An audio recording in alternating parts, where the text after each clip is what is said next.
Estamos de vuelta y vamos a comenzar este bloque en Noticias Express esta mañana. Tanto el gobierno como expertos en la materia han salido a defender alguna efectividad de la vacuna de Sinovac. Esto luego recordemos de que el Centro de Control de Enfermedades de China dijera que no tiene una alta protección. Bueno, para ahondar en este y otros temas relacionados vamos a tomar contacto con la doctora Vivian Luxinger. Ella es viróloga de la Facultad de Medicina de la Universidad de Chile. ¿Cómo está, Vivian? Muy buenas tardes. Hola, buenas tardes. Bien, gracias. Bien, lo primero es en esta información, ¿no?, que ayer fue bien llamativa cuando se da a conocer.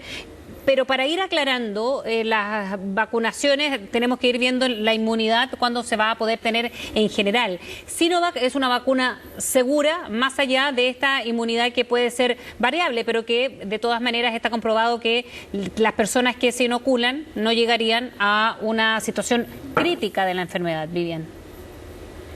Sí, el problema de estas declaraciones es que hay distintos, cuando hablan de eficacia de vacuna o efectividad de vacuna, usan distintos puntos de comparación.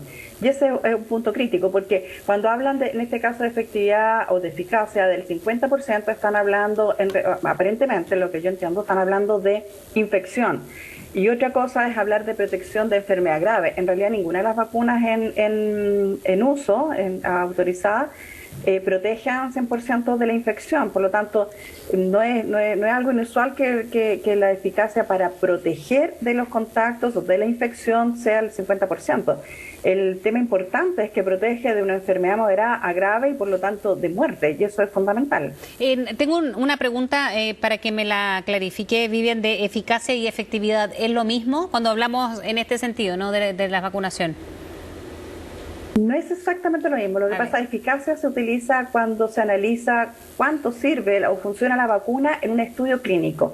Y efectividad cuando se está aplicando en la práctica diaria a las personas comunes y corrientes vacunadas, que ya no es estudio, sino que es la vía práctica, la vía real, la que nos va a decir qué tan buenas son. Entonces, eficacia en los estudios clínicos y efectividad cuando se está aplicando, como ahora que ya la estamos aplicando a las personas, a todas las personas. Clarísimo, doctora, muchas gracias. Ahora, respecto a eso mismo, esta inmunidad de rebaño de la que han hablado las autoridades que se podrían alcanzar de aquí al mes de junio, que ayer o anoche en Tolerancia Cero el exministro de Salud decía que esa inmunidad no sería posible alcanzar.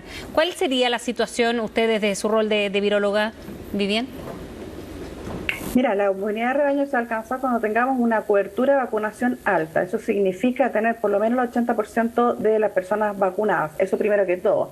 Y la verdad es que el ritmo, no sé, a veces pienso que sí lo vamos a alcanzar, otras veces que no. O sea, ahora que se está vacunando a un solo dígito de edad por cada 2 días, la verdad es que uno saca la cuenta y dice esto tiene para rato. Entonces, no conocemos el calendario de vacunación completo, se conoce semana a semana. Así que en el ritmo que tenemos ahora lo veo difícil que alcancemos ese porcentaje de vacunados a esa altura. Así que si no se pone una mayor aceleración al ritmo de vacunación, creo que nos falta para eso. Ahora, eso es una cosa. Entonces, la inmunidad de rebaño es decir, cuántas personas se vacunan para que los vacunados puedan proteger a los que no se vacunan. Para eso necesitas tener muchos vacunados y necesitas tener una vacuna que tenga una alta eficacia en prevenir los contagios, o sea, que nadie se infecte.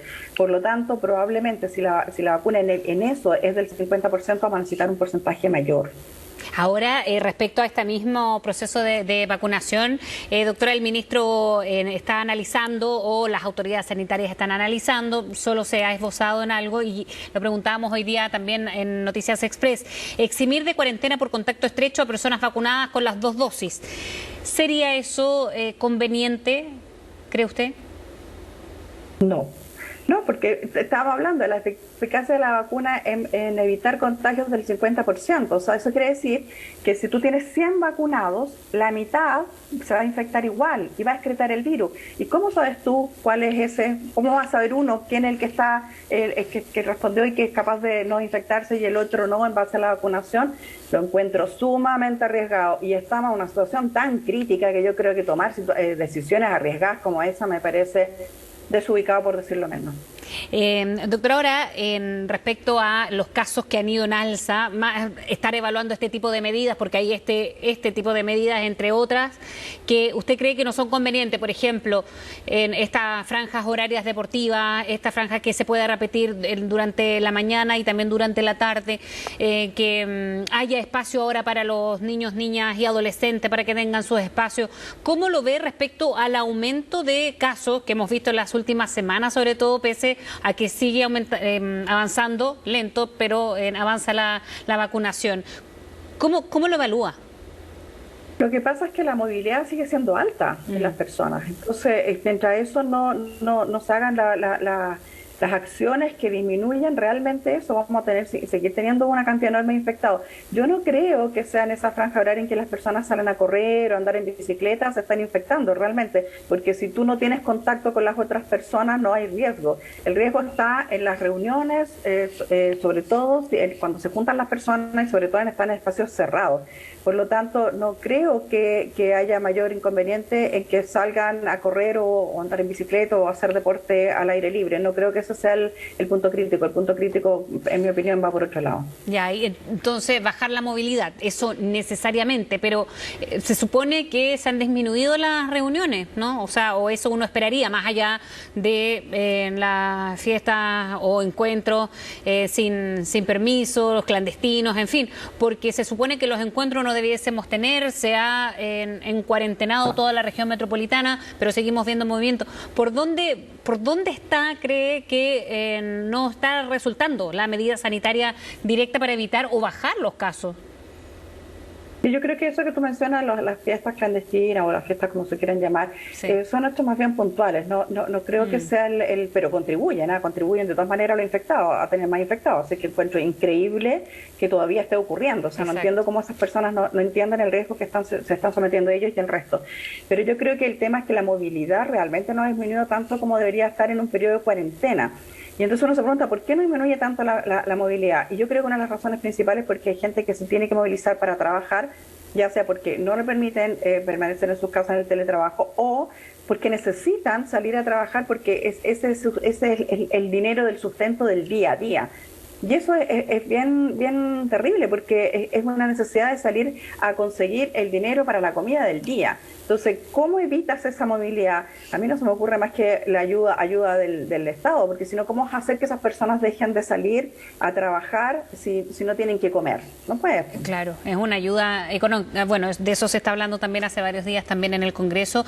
Doctora, ¿qué pasa? ¿A qué adjudicaría que los pacientes vayan disminuyendo en edad? De hecho, coincide más con el proceso de vacunación en estos días, entre menores incluso de 50 años.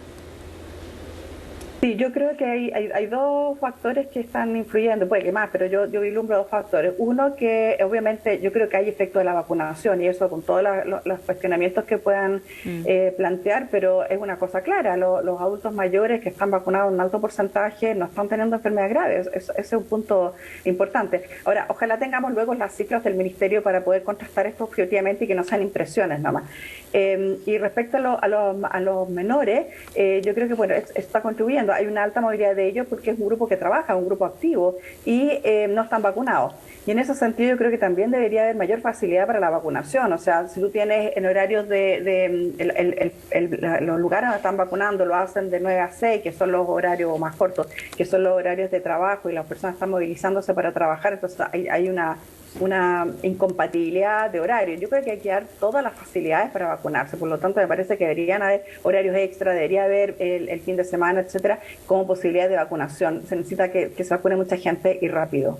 Y que se agraven estas personas, porque que será eso parte de las nuevas cepas, porque al inicio, cuando comenzamos a conocer nosotros del COVID-19, también se hablaba de personas sobre todo con enfermedades crónicas, sobre todo respiratorias, sobrepeso o incluso obesidad, en fin, pero ahora también se ha hablado de personas, pacientes jóvenes, sanos, sin enfermedades. Entonces, ¿cómo eso tendrá que ver con las nuevas cepas?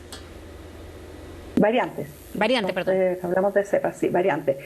La verdad es que las nuevas variantes han mostrado mayor transmisibilidad, no necesariamente mayor capacidad de producir enfermedad grave, pero eso también es una cosa, una postulación teórica. En la práctica la que nos va a decir las cifras si eso es efectivo o no.